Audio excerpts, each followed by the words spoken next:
health. Reboot your body. Omega 3 oil extracted from algae. Strong heart, sharp mind, healthier you. Welcome to iDream media. So జనరల్గా idli south Indian బ్రేక్ఫాస్ట్లో ఇది ఎక్కువగా కనిపిస్తూ ఉంటుంది. ఇడ్లీ అంటే అదొక స్టీమ్డ్ ఫుడ్ కాబట్టి ఎక్కువగా తీసుకుంటూ ఉంటారు, మంచిదని కూడా చెప్తూ ఉంటారు. అయితే ఇడ్లీతో పాటు రకరకాల కాంబినేషన్స్ ఉంటాయి. ఇడ్లీతో పాటు చట్నీ, ఇంకా సాంబార్ ఇలా తీసుకుంటూ ఉంటారు. ఓవరాల్గా ఇడ్లీలో ఉన్న పోషక విలువలు ఏంటి, ఎవరు తీసుకోవాలి, ఎలాంటి చట్నీ కానీ సాంబార్ కానీ వీటిల్లో ఏది బెస్ట్, ఇంకా డయాబెటీస్ ఉన్న వాళ్ళు దీంట్లో ఏమైనా అవాయిడ్ చేయాల్సి ఉంటుందా, పూర్తి వివరాలు తెలుసుకుందాం. మనతో పాటు ఉన్నారు ప్రముఖ dietitian and nutritionist Abitha Chilukuri గారు. అబితా గారు నమస్తే అండి. నమస్తే.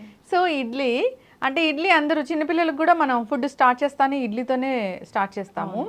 సో ఇడ్లీ మంచిది, స్టీమ్డ్ ఫుడ్, దాంట్లో ఏమి ఇంకా మనము ఫ్రై చేయము అట్లాంటివి ఉంటాయి కాబట్టి ఇడ్లీ మంచిదని చెప్తూ ఉంటారు. సో అయితే ఇడ్లీతో పాటు రకరకాల చట్నీలు లేదా సాంబారు ఇలా తీసుకుంటూ ఉంటారు. సో ఓవరాల్గా ఏం చెప్తారు, ఎలా తీసుకుంటే ఈ ఇడ్లీలో ఉన్న పోషక విలువలన్నీ మనకు అందుతాయి? ఇడ్లీ అంటే మీరు చెప్పినట్టే స్టీమ్డ్ ఫుడ్. దాంట్లో అంటే వీళ్ళు కొంచెం రైస్ ఇంకా అది దాల్ రెండు కాంబినేషన్లో వాళ్ళు ప్రిపేర్ చేస్తారు కాబట్టి, అండ్ ఈవెన్ ఫర్మెంటేషన్ చేస్తారు కదా, ఇడ్లీ బ్యాటర్ ఏదైతే ఉంటుందో అది ఫర్మెంటేషన్ అవుతుంది. అది ఫర్మెంటెడ్ ఫుడ్ కాబట్టి దాంట్లో ప్రోబయోటిక్స్ కూడా మనకి చాలా మంచిగా ఉంటాయి. ఇప్పుడు స్టీమ్ కూడా చేస్తారు, దాన్ని ఎక్కువ ఫ్రై చేయరు, అవేమి ఉన్నాయి కాబట్టి చాలా హెల్దీ ఫుడ్, ప్రాపర్ బ్రేక్ఫాస్ట్ అని చెప్పొచ్చు. ఇప్పుడు మనకి ఏంటి అంటే రైస్లో ఈ అమైనో యాసిడ్స్ ఏవైతే ఉంటాయో మిథ్యోనైన్, సిస్టీన్, ఇవి మనకి దాల్స్లో ఎక్కువ దొరకవు అనమాట. దాంట్లో లైసిన్ ఎక్కువగా ఉంటుంది. ఈ దీంట్లో ఉండేవి దాంట్లో ఉండవు, దాంట్లో ఉండేవి దీంట్లో ఉండవు. సో ఇవి రెండు మనం కాంబినేషన్లో ఎప్పుడైతే తీసుకుంటామో టోటల్గా హోల్సమ్ ఉంటుందన్నమాట. ఈవెన్ ఈ అమైనో యాసిడ్స్, ఈ ప్రోటీన్స్ ఏవైతే ఉంటాయో కాంప్లిమెంట్ చేస్తాయి ఒకదానికొకటి, కాబట్టి అది టోటల్గా మనకి న్యూట్రియంట్ వాల్యూ ఎన్హాన్స్ అవుతుంది. ఇప్పుడు ఇడ్లీతో పాటు మనం సాంబార్ తీసుకున్నట్టయితే ఇంకా ఎక్కువ ఎన్హాన్స్ అవుతుంది. ఎందుకంటే సాంబార్లో మనము దాంతోపాటు ఇవి వెజిటేబుల్స్ కూడా కొన్ని యాడ్ చేస్తూ ఉంటాము కాబట్టి దానివల్ల మనకి ఫైబర్ కూడా ఎక్కువగా వస్తుంది దాంట్లోంచి, వెజిటేబుల్స్ నుంచి. ఇప్పుడు మనకి కార్బోహైడ్రేట్స్, ప్రోటీన్స్, ఫైబర్ అన్నీ టోటల్గా అన్నీ ఓవరాల్గా వచ్చేస్తాయి. దాంతోపాటు ప్రోబయోటిక్స్ కూడా వస్తాయి. ఇవన్నీ మనం కలిపి తీసుకున్నప్పుడు డైజెషన్ కూడా మనకి చాలా బాగా అవుతుంది. అవును, ఇడ్లీ తింటే తొందరగా ఆకలేస్తుంది కదా, అది మనకి హెవీగా కూడా అనిపించదు, చాలా లైట్గా ఉంటుంది. ప్రోబయోటిక్స్ ఉంటాయి కాబట్టి మనకి గట్ హెల్త్ కూడా మంచిగా ఇంప్రూవ్ అవుతుంది, హెల్ప్ చేస్తుంది, గట్ హెల్త్కి కూడా కాంప్లిమెంట్ చేస్తుంది అది. అండ్ ఇప్పుడు చట్నీ తీసుకున్నట్టయితే దాంట్లో మనకి ఒకవేళ ఇప్పుడు పల్లి పచ్చడి కానీ కొబ్బరి పచ్చడి కానీ తీసుకుంటే అది డయాబెటీస్ ఉన్న వాళ్ళు ఎక్కువగా తీసుకోకూడదు అనమాట, వాళ్ళకి అది ప్రాబ్లం అవుతుంది, ఎక్కువ ఫ్యాట్ కంటెంట్ ఉండడం వల్ల దాంట్లో. లేదంటే మనం టమాటో చట్నీ కానీ పుదీనా చట్నీ కానీ ఇలాంటివి ఏమైనా తీసుకున్నప్పుడు బాగానే ఉంటుంది, వెజిటేబుల్ కూడా ఉంటుంది కాబట్టి కొంచెం చట్నీతోని కొంచెం సాంబార్తోని తింటే ఇంకా టోటల్గా ఓవరాల్గా హోల్సమ్ బ్రేక్ఫాస్ట్ అయిపోతుంది. ఇడ్లీ సాంబార్ ఎందుకు అంత బాగా వైరల్ ఫుడ్ అయిపోయింది అంటే అది న్యూట్రియంట్ వాల్యూ వల్ల, అట్లా చాలా ఎక్కువ వాల్యూ ఉండడం వల్ల అది. అండ్ ఈవెన్ హోల్సమ్, ఇప్పుడు మన దాంట్లో ఏంటి అంటే సీరియల్స్ ఉంటాయి, పల్సెస్ ఉంటాయి, వెజిటేబుల్స్ ఉంటాయి, మనకి 3 ఫుడ్ గ్రూప్స్ మీట్ అయిపోతున్నాయి దాంట్లో. మనకి మెయిన్గా ఎప్పుడు కాన్సన్ట్రేషన్ డైట్లో ఎలా ఉంటుంది అంటే ఎవ్రీ మీల్లో మనకి అట్లీస్ట్ ఒక 3 ఫుడ్ గ్రూప్స్ అయినా మీట్ అవ్వాలి అన్నట్టుగా చూస్తూ ఉంటాము. దీంట్లో ఆటోమేటిక్గా ఇడ్లీ సాంబార్ రెండు కలిపి తీసుకున్నప్పుడు మీట్ అయిపోతుంది.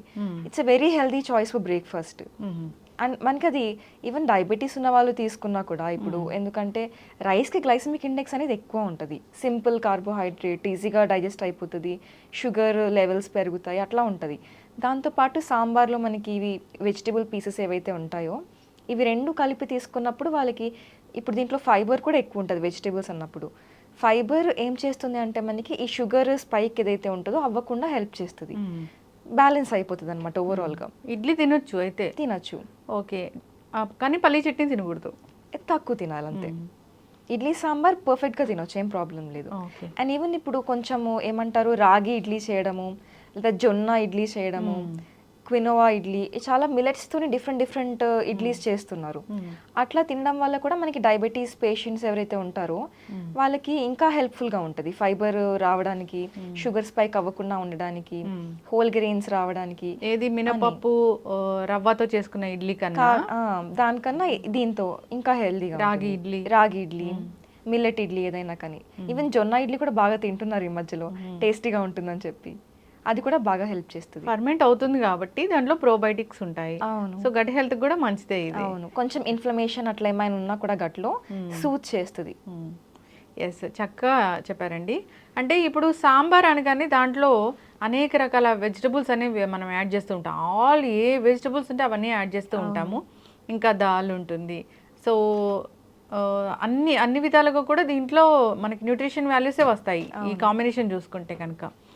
సో అవాయిడ్ చేయాల్సింది ఓన్లీ డయాబెటీస్ ఉన్న వాళ్ళు ఆ పల్లీ చట్నీ, కొంచెంగా కొబ్బరి చట్నీ, ఈ రెండు కొంచెంగా తీసుకుంటే సరిపోతుంది. ఈవెన్ ఏదైనా కానీ ఓవర్ డూ చేయకూడదు అంతే.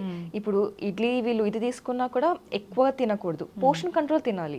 ఈవెన్ వెయిట్ లాస్ అవ్వాలనుకున్నా, హెల్త్ మెయింటైన్ అవ్వాలనుకున్నా, మెయింటెనెన్స్ డైట్స్ పైన ఉన్న వాళ్ళు ఎవరైనా కానీ ఏది తిన్నా పోర్షన్ కంట్రోల్ తింటే మనకి ఓవర్ అవ్వవు క్యాలరీస్. ఇప్పుడు ఏదైనా మనము ఎక్కువగా తినేసినప్పుడు ఏమవుతుందంటే క్యాలరీస్ అనేవి బిల్డప్ అయిపోతాయి. ఎక్స్ట్రా క్యాలరీస్ అయినప్పుడు మళ్ళీ ఫ్యాట్గా స్టోర్ అయిపోతుంది అదంతా. ఇప్పుడు దోశ వర్సెస్ ఇడ్లీ చూస్తే ఇడ్లీయే మంచిదా? అంటే ఇప్పుడు దోశ కూడా మంచిదే, దాన్ని కూడా ఫర్మెంట్ చేస్తాము. కానీ ఆయిల్ ఎక్కువ వేసి చేయడం వల్ల దానివల్ల ప్రిపరేషన్ ఏదైతే ఉంటుందో కొంచెం అన్హెల్దీ అవుతుంది. ఎక్కువ ఫ్యాట్ కంటెంట్ అట్లా అవుతుంది అనమాట. ఈవెన్ మీరు దోశ తిన్నా కూడా దోశతో పాటు కాంబినేషన్లో 1 ఇడ్లీ కానీ కొంచెం దోశ కొంచెం ఇడ్లీ ఇట్లా కాంబినేషన్లో తింటే మనకి బ్యాలెన్స్ అయిపోతుంది రెండు, ఏం ప్రాబ్లం ఉండదు. ఓన్లీ దోశ తిన్నప్పుడు ఒకవేళ కొంచెం ఏమైనా కొలెస్ట్రాల్ ఇష్యూస్, హార్ట్ ఇష్యూస్ ఉన్న వాళ్ళు కొంచెం హెవీ ఆయిల్ ఉంటుంది కాబట్టి అవాయిడ్ చేస్తే బెటర్. లేదు ఆయిల్ లేకుండా దోశ చేసుకుంటామంటే ఇంకా బెటర్. సో ఏం ప్రాబ్లం ఉండదు. ఇప్పుడు చాలా మంది ఇప్పుడు ఒక ఇడ్లీ ఒక వడ ఇలా కాంబినేషన్గా తీసుకుంటూ ఉంటారు. సో అప్పుడు ఏమైనా క్యాలరీస్ పెరిగే అవకాశం ఉంటుందా? ఇప్పుడు వడ కూడా మనకి వడ అయితే కంపల్సరీ ఆయిల్ అవాయిడ్ చేయలేము కాబట్టి అది డీప్ ఫ్రైడ్ ఆయిల్లో ఉంటుంది కాబట్టి దానికి చాలా ఎక్కువ క్యాలరీ డెన్స్ అయిపోతుంది. అది తినడం వల్ల కొలెస్ట్రాల్ ఇవన్నీ కొంచెం ట్రిగర్ అవుతాయి.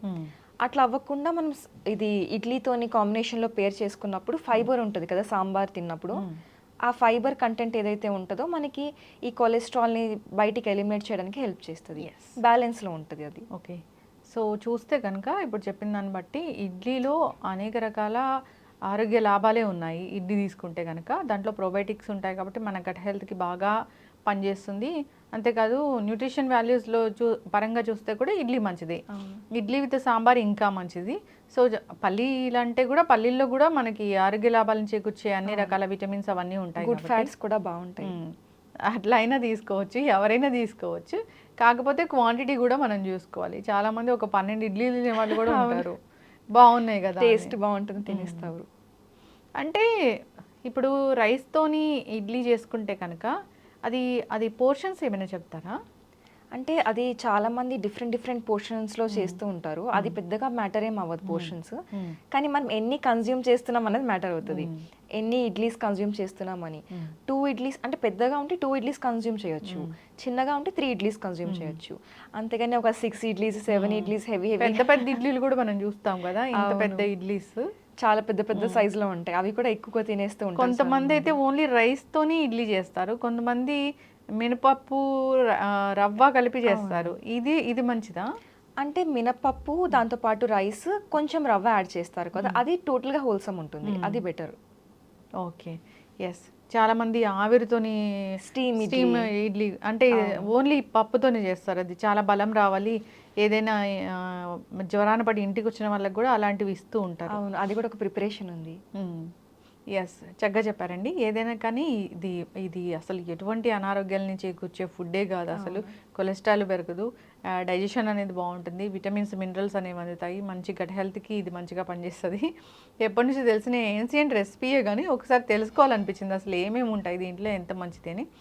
చక్కటి ఇన్ఫర్మేషన్ అండి, ధన్యవాదాలు. Thank you. Sir, one life lesson what medicine has taught you. Whatever you can do without expecting. But I really believe మన పాజిటివ్ యాటిట్యూడ్ ఉంటేనే మనం ఏదైనా సాధించగలం. గట్ని మనం కరెక్ట్గా డీల్ చేసినట్లయితే అది మనకి పాజిటివ్ హార్మోన్స్ని రిలీజ్ చేస్తుంది. షుగర్ వచ్చిన వాళ్ళ పరిస్థితి ఏంటి? పొట్ట దగ్గర పెరిగితే దాన్ని ఆండ్రాయిడ్ అంటారు, ఆండ్రాయిడ్ ఫోన్ కదా. అసలు థాట్స్ ఎందుకు వస్తాయి? బ్రెయిన్ డెడ్ అంటే దానికి ప్రపంచం అంతా కూడా కొన్ని నిర్దిష్టమైనటువంటి లక్షణాలు. మానసికంగా ధైర్యంగా ఉంటే క్యాన్సర్ జయించవచ్చు. You are a doctor for a cause sir, అంతే. వాళ్ళకి వచ్చిన ఆదాయం కాకుండా ఫ్రీ సర్వీస్ ఎంతమందికో చేస్తుంది.